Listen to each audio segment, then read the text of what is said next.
미국 대통령 선거가 끝난 지 벌써 5일이나 됐는데도 아직 결과가 확정되지 않은 상태로 혼미를 계속하고 있습니다. 이런 상황을 보면서 미국의 민주주의가 드디어 쇠퇴하는 그런 증거를 보는 듯해서 좀 염려가 됩니다. 그러나 인간이 만든 제도는 필연적으로 타락하게 마련입니다. 우리야 이제 우리가 아니고 저야 이제 많이 살았으니까. 그런데 앞으로 우리 자녀손들이 살아나갈 이 미국 땅을 생각하면 좀 거듭 말씀드리지만 염려가 됩니다.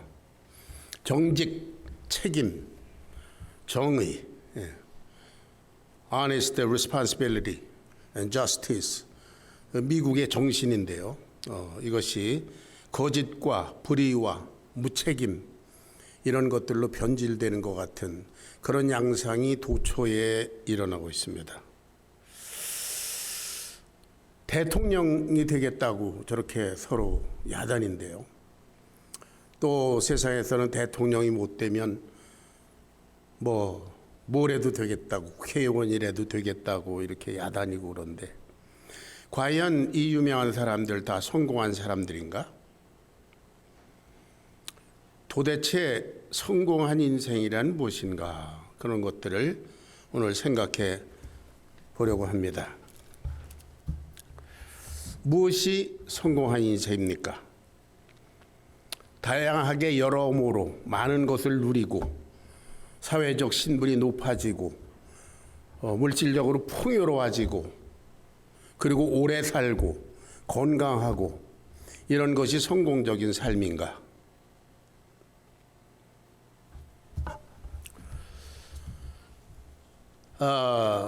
인생을 평가할 때서 주관적인 판단이 있을 수 있습니다. 나는 이 정도면 성공한 사람이다.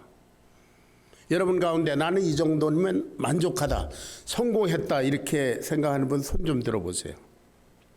할렐루야. 무슨 근거로 그런지는 모르겠지만 여하튼 축하드립니다. 나는 실패한 것 같다. 그런 분 손 들어보세요. 안 들어도 알 것 같습니다. 성공이냐 실패냐 하는 것은 주관적인 판단과 객관적인 판단이 있을 수 있습니다. 그러나 주관적인 판단도 사람에 따라서 다 다르고요. 객관적인 판단도 사람에 따라서 다 다릅니다. 고린도후서 5장 10절을 보겠습니다. 다 같이 시작. 이는 우리가 다 반드시 그리스도의 심판대 앞에 드러나 각각 선악간에 그 몸으로 행한 것을 따라 받으려 함이라. 인생은 한 번 죽는 것은 사람에게 정하신 것이요 그 후에는 심판이 있다 그랬는데 결국 우리 인생은 다 죽을 겁니다. 공통적으로. 그리고 그 다음에는 그리스도의 심판대 앞에 서게 될 것입니다. 그때에 하나님께서 너는 성공한 인생이다, 너는 실패했다, 절대적이고 영원하게 심판을 내려주시리라 그렇게 믿습니다. 이 세상의 기준, 주관적이든 객관적이든 그거는 언제나 변하기 때문에 거기에 절대적인 기준을 우리가 둘 수 없습니다. 예를 들어서 다윗의 생애를 우리가 한번 보자고요.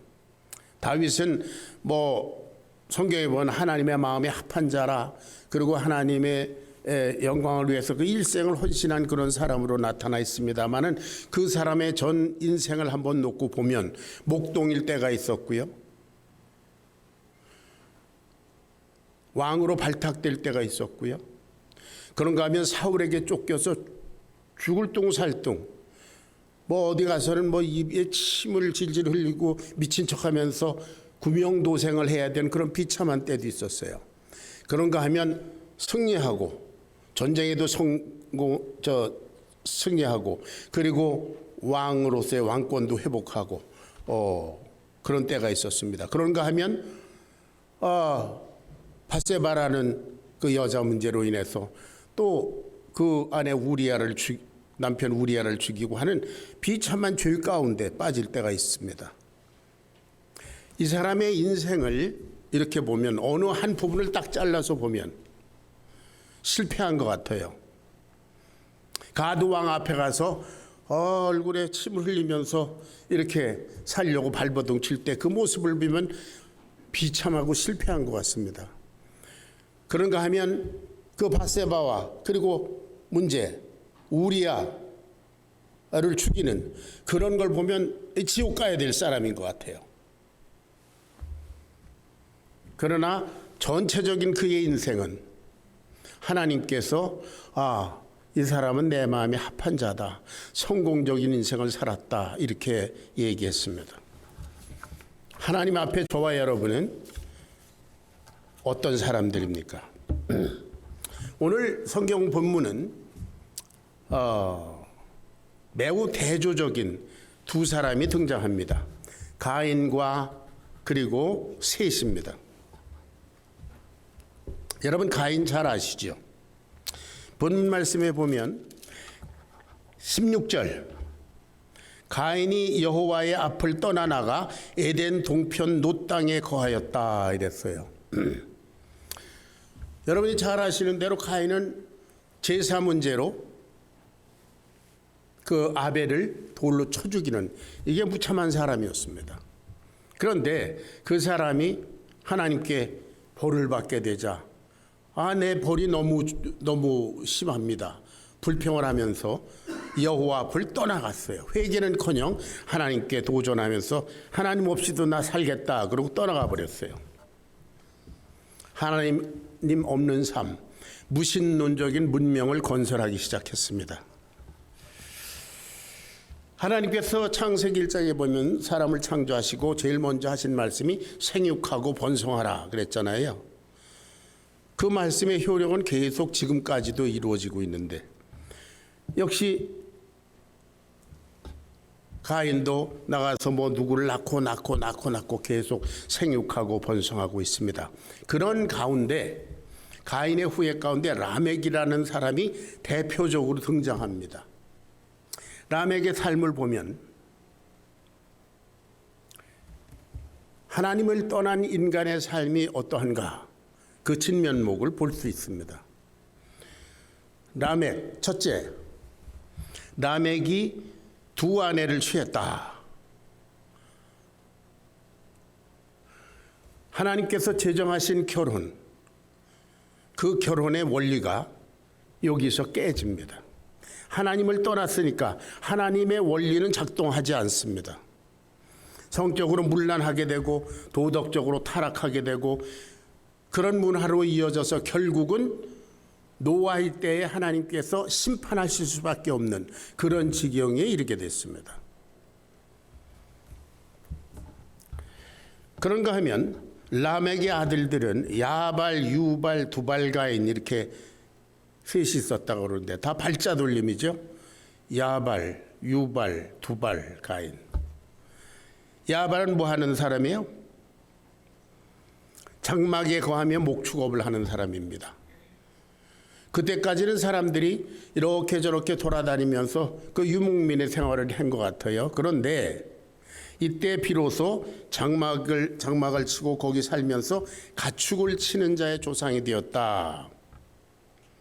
일정한 장소에 거주하면서 사업을 시작한 것 같아요. 비즈니스를 시작했습니다. 그러니까 당연히 물질적으로 풍요로운 삶이 됐겠죠. 유발은 뭐 하는 사람이었나? 수금과 퉁수를 잡는 자의 조상이 되었다 그랬어요. 예술적인 방면입니다. 문화를 발전시키고 삶의 다양성이 찾아오는 그런 것들입니다. 그런가 하면 세 번째, 두발가인은 동과 철로 각양 날카로운 기계를 만들었다. 기계 문명을 발전시켰습니다. 날카로운 기계를 가지고 뭘 했을까요? 생선을 썰었을까요? 날카로운 기계. 그 다음에 보니까 그거 갖고 사람 죽이는 데 썼어요. 문명이 발달하니까 편리하고 그리고 또 다양해지고 풍요롭게 되겠지요. 물론 여러 가지 문명의 이익이 좋은 도구를 만들었을 것도 분명합니다. 그러나 그 살인 도구도 될 수 있다는 사실입니다. 자, 그들은 풍요롭고 다양하며 발달하고 성공적인 것 같으나 여기는 하나님의 그림자도 비치지 않았다는 사실을 기억하시기 바랍니다. 라멕은 어떤 사람인가? 여기 라멕이 자기 아내들에게 하는 말을 들어보면 알 수 있습니다. 23절, 24절을 같이 한번 읽어보겠습니다. 다 같이 시작. 라멕이 아내들이여 이르되 아다와 실라여 내 목소리를 들으라. 라멕의 아내들이여 내 말을 들으라. 나의 상처로 말미암아 내가 사람을 죽였고 나의 상함으로 말미암아 소년을 죽였도다. 이게 아다와 실라여 내 아내들이여 내 말을 들으라. 이게 뭐 소곤소곤 되는 게 아니지 않습니까? 뭐 자랑스럽게 떠드는 것 같잖아요. 그게 뭐냐? 어떤 소년이 나한테 상처를 입혔길래 내가 죽여버렸다. 이런 얘기를 자랑스럽게 떠벌리는 것 같아요.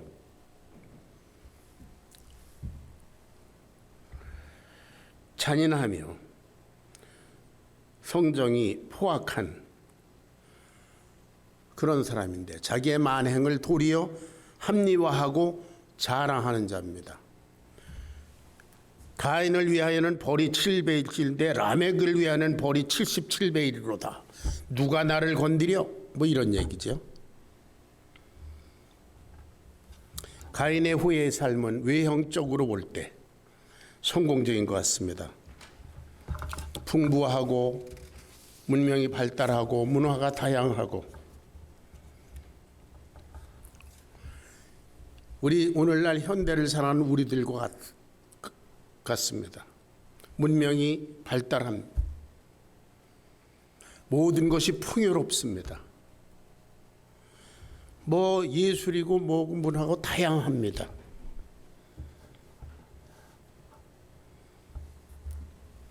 그런데 과연 이 사람들은 성공적인 인생을 살았는가?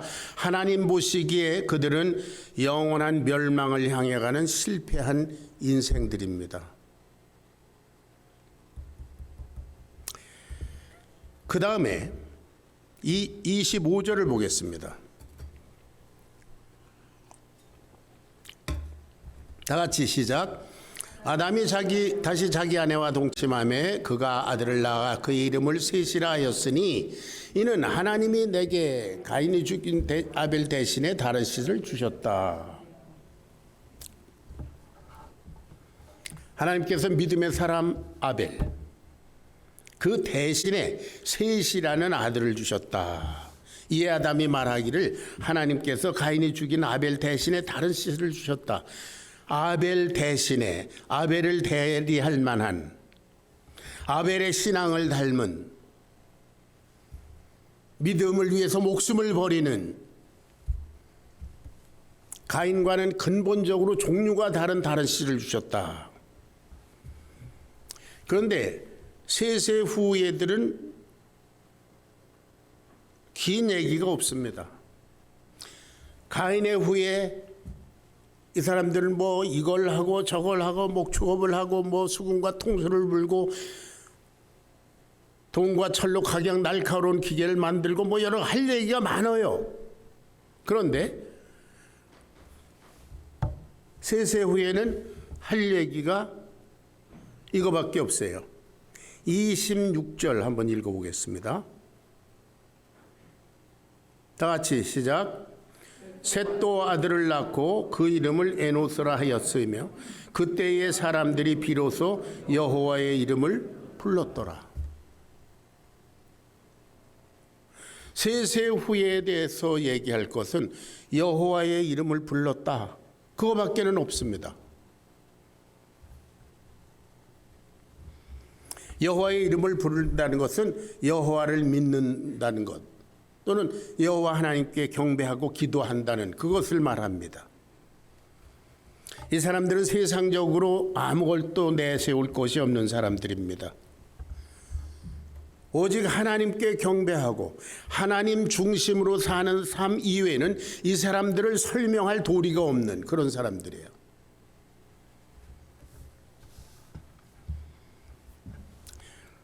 그들에게 어떤 사람이 와서 물었다고 가정하십시다. 예, 셋세 후예들이요.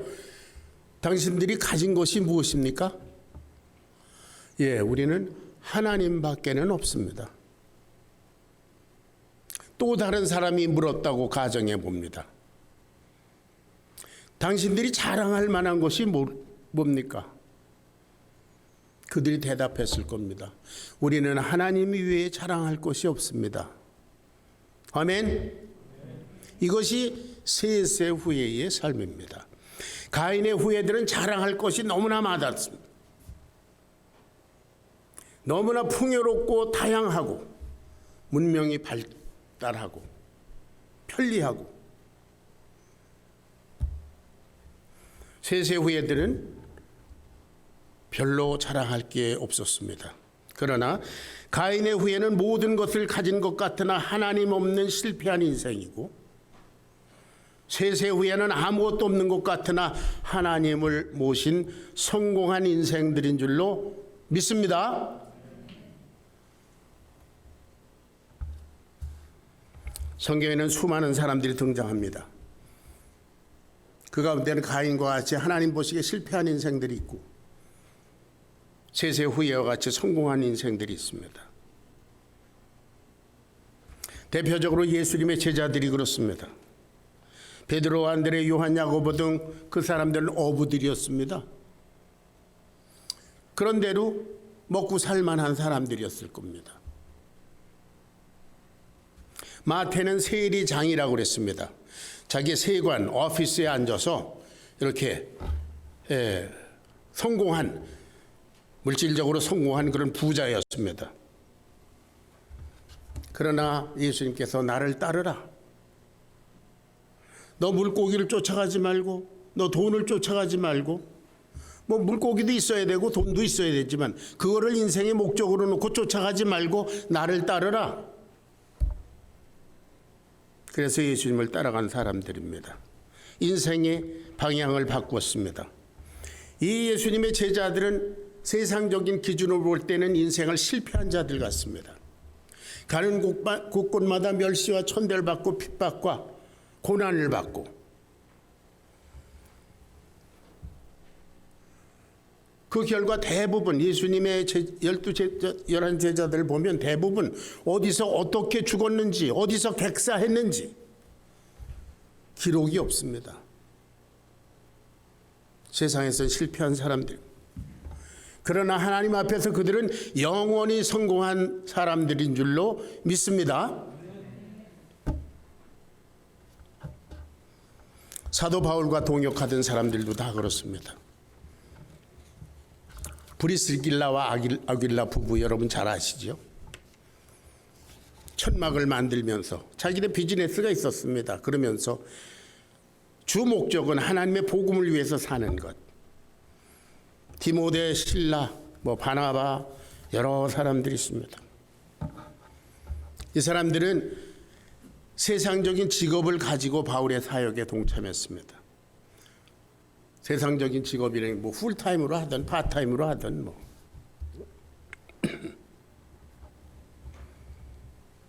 자신을 죄와 사망에서 영원히 구원해 주신 그런 하나님의 영광을 위해서 그들의 삶의 중심을 하나님께 두고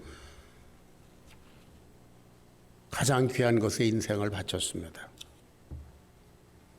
그런데 바울이 고린도서에 대표적으로 말한 것처럼 그들은 이 세상에서 찌꺼기처럼 여김을 받았다 그랬습니다. 그러나 디모데 후서 4장 7절에 보면 사도 바울이 죽음을 앞에 두고 이렇게 얘기합니다. 내가 선한 싸움을 싸우고 나의 달려갈 길을 마치고 믿음을 지켰으니 이제 후로는 나를 위하여 의의 면류관이 예비되어 있다. 할렐루야. 다른 말로 하면 내가 이 세상에서는 실패한 것 같지만 영원한 하나님 나라에서 나는 영원히 성공한 사람이다. 그런 말 아니겠습니까? 이제 2달 후가 되면 제가 만 77세가 됩니다. 내가 언제 이렇게 노인이 되었나 실감이 나지 않습니다.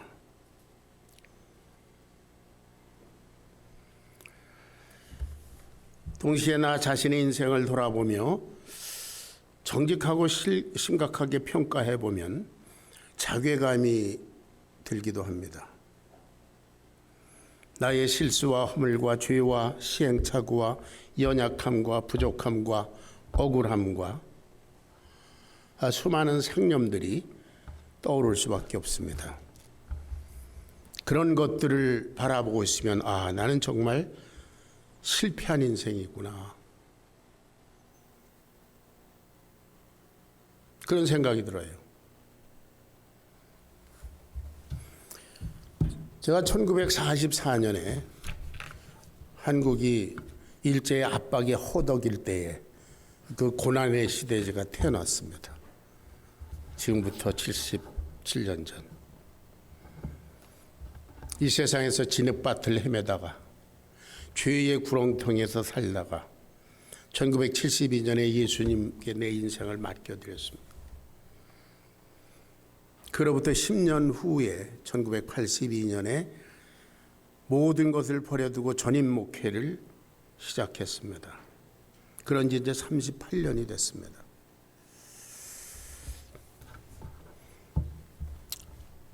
내 나이를 반으로 딱 쪼개면 38년은 세상에서 살고 38년은 주를 위해 사는 그런 삶이라고 해도 과언이 아닙니다. 금년 한 해가 코로나 바이러스와 더불어 경겁 중에 지나가 버렸습니다. 그래서 별 할 일이 없는 것 같은, 모든 것이 정지된 것 같은 상황이에요. 그래서 앉아서 생각할 기회가 많이 있습니다. 난 뭘 하면서 살아왔나? 전에도 한 2번 여러분과 나눈 적이 있지만 제가 목회자로서 삶을 출발하면서 요한복음 10장 11절을 내 좌우명으로 가지고 살았습니다. 요한복음 10장 11절 다 같이 한번 봉독하겠습니다. 시작. 나는 선한 목자라. 선한 목자는 양들을 위하여 목숨을 버리거니와. 예수님께서 말씀하시기를 양들을 위해서 사는 자는 선한 목자고 자기를 위해서 싹을 받기 위해서 사는 사람은 삭군이다, 이렇게 얘기하셨습니다. 그리고 우리 주님은 내가 나를 사랑하느냐, 내 양을 먹이라, 내 양을 치라, 그렇게 하는 것이 주님을 사랑하는 것이라고 그렇게 말씀하셨어요. 선한 목자, 예수님을 닮은 선한 목자가 되자. 최소한도 그런 흉내라도 내보자. 허우적거리면서 여기까지 왔습니다. 내 손에 잡히는 건 아무것도 없지만, 그러나 단 한 가지 분명한 것은 내게 있어서 가장 귀중한 내 인생, 단 1회적인 이 인생을 하나님께 바쳐드릴 수 있었다는 것, 그것이 자랑스럽습니다. 할렐루야. 네. 그래서 양들을 위한 것이라면 그것이 물질이든 시간이든 내 몸이든 아낌없이 내주려고 내려놨습니다. 지금 돌아보면 거듭 말씀드리지만 세상의 기준에서 성공적이든 아니든 간에 내가 예수님의 흉내를 낼 수 있었다는 것 자체가 감사한 일입니다. 물론 제가 그런 극단적인 생각을 가지고 살았기 때문에 제 아내와 우리 아들들이 희생양이 된 것은 두고두고 가슴 아픈 일입니다.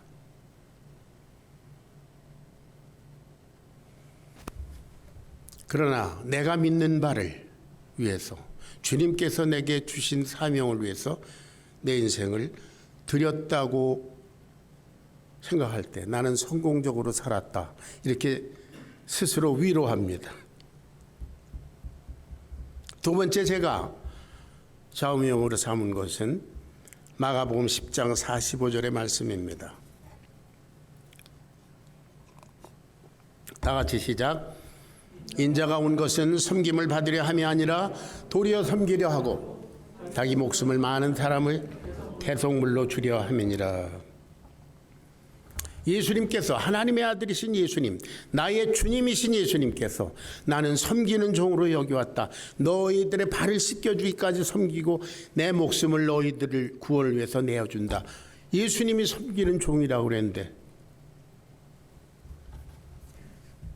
내가 감히 섬김을 받을 자리에 있어서야 되는가? 말이 되는가?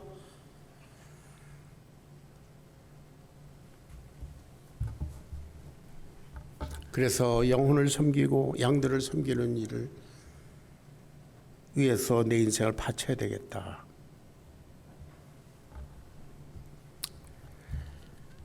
자, 사람을 섬기는 것은 그리 쉬운 일이 아닙니다.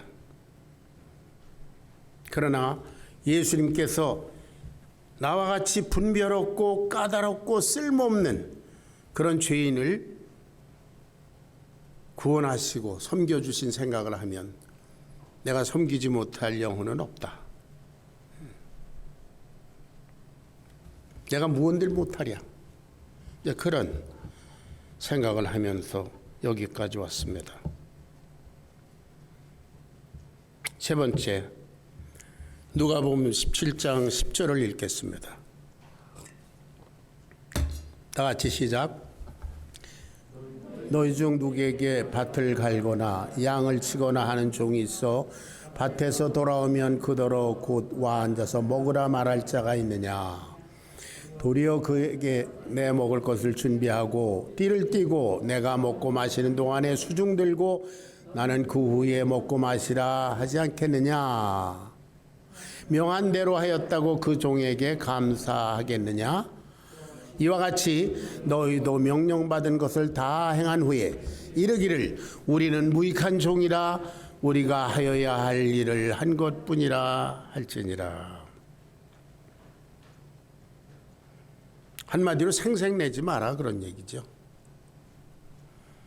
예수님께서 저와 여러분들께 말씀하셨습니다. 생색내지 마. 나는 너희를 위해서 목숨을 내어줬는데 너희 뭐 일 좀 했다고 생색내지 마라. 이 아브라함 목사야, 너 생색내지 마라. 나는 너를 위해서 목숨을 내어줬어.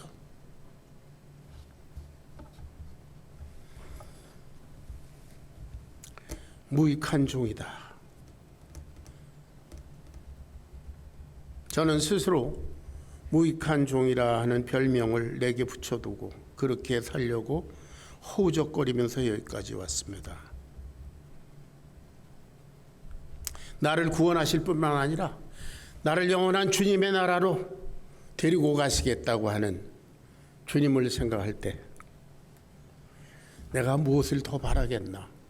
저는 아무것도 바랄 것이 없습니다. 저는 무익한 종입니다. 다만 시키시는 일을 했을 뿐입니다.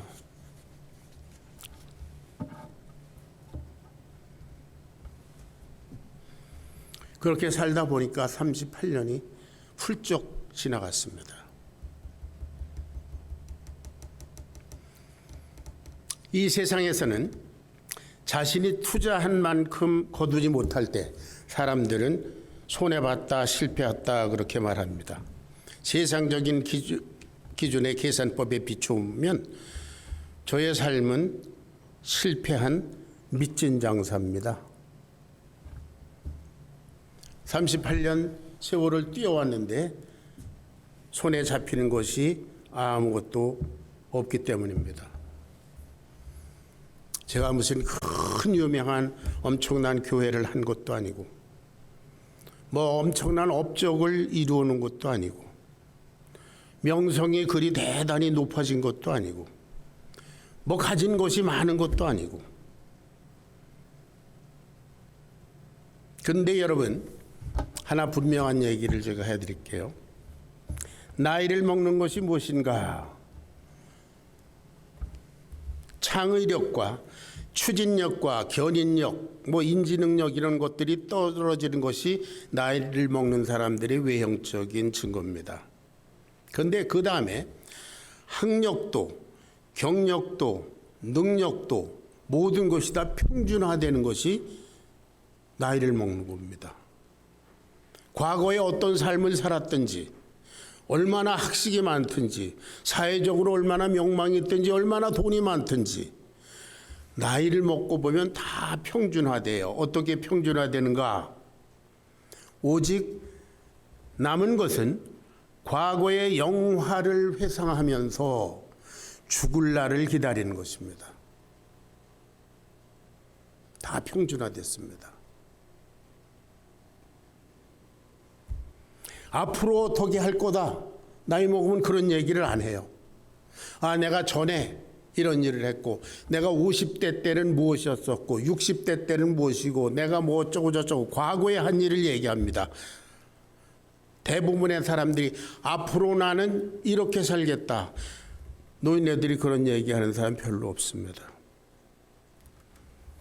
모두가 평준화됩니다. 죽을 날을 기다리는 것. 여러분들이 좀 젊었지만 죽을 날을 기다릴 때가 곧 옵니다.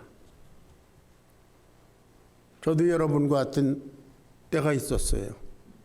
뭐 말 그렇게 하잖아요. 너 늙어봤냐? 나 젊어봤다. 예. 여러분처럼 젊을 때, 이제 죽을 날을 기다리는 것, 그런 것이 어떤 건지 잘 몰랐어요.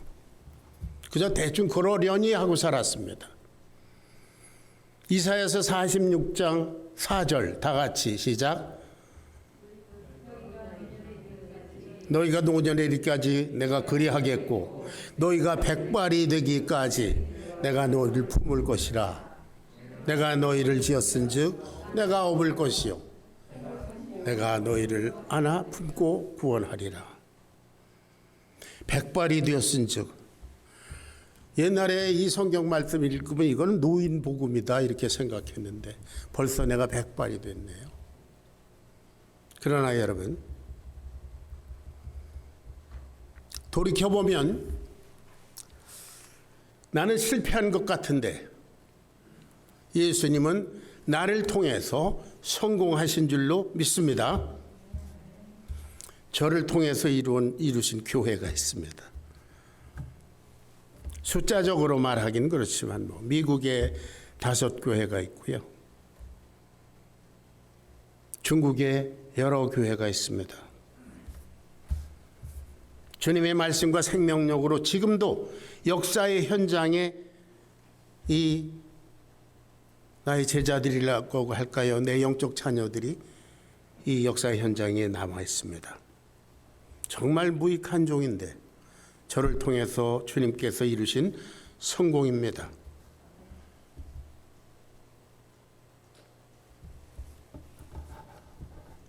나는 실패한 것 같으나 나를 통해서 예수님은 성공하셨습니다.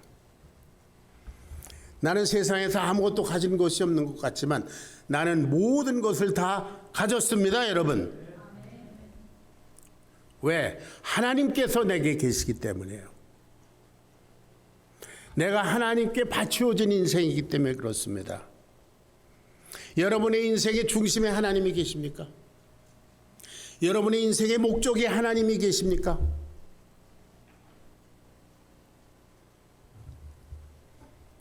매 순간 하나님의 나라 그 영광의 초소를 목전에 두고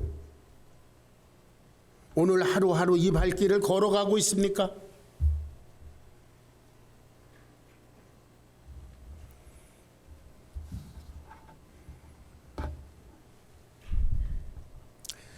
데살로니가전서 4장 16절에 그런 말씀이 있죠. 유명한 말씀입니다.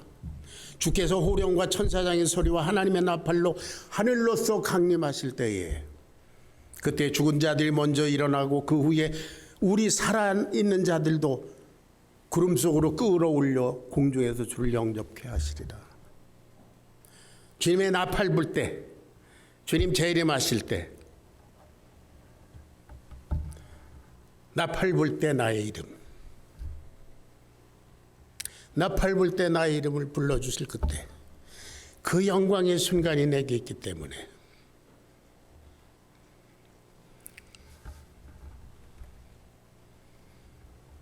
저는 성공했습니다.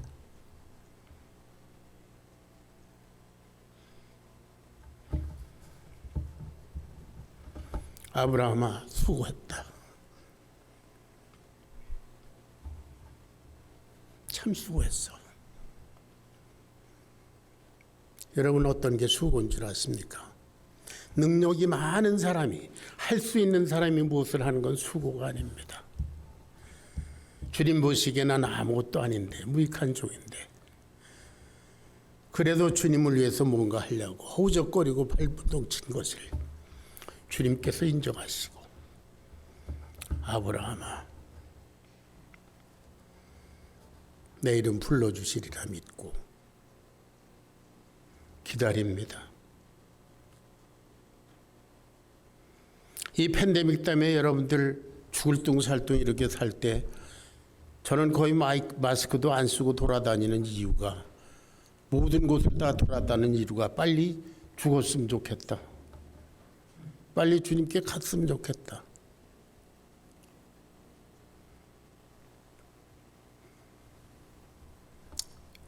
그러면 내 아내는 어떡하냐. 뭐 여러분들이 걱정하실 분이 혹시 있을지 모르지만 이제 해방되는 거죠. 해방이에요.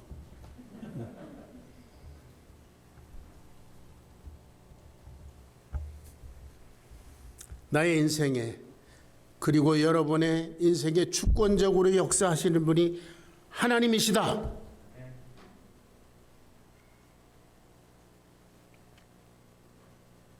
고린도후서 5장 10절을 다시 한번 읽어보겠습니다. 다 같이 시작. 고린도후서 고린도후서 5장 10절. 다 같이 시작. 이는 우리가 다 반드시 그리스도의 심판대 앞에 나타나게 되어 각각 선악간에 그 몸으로 행한 것을 따라 받으려 함이라. 우리 모두는 결국 거룩하고 의로우신 심판주 하나님의 심판대 앞에 설 것입니다. 여러분의 인생은 성공적입니까?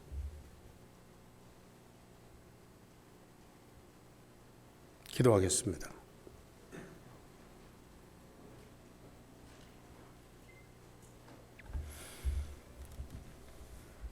그러므로 내 사랑하는 형제들아 견고하며 흔들리지 말며 항상 주의 일에 힘쓰는 자가 되라. 이는 그리스도 안에서 너의 수고가 결코 헛되지 아니한 줄 알미라고 우리에게 위로를 주시는 주님을 생각하며 이 시간 우리의 인생을 주님께 그 권능의 손에 다시 한번 올려드립니다. 이 무익한 종들을 통해서 주님 성공하시고 우리에게 끝날의 승리를 주시옵소서. 예수님의 귀하신 이름 받들어 간절히 기도하옵나이다. 아멘.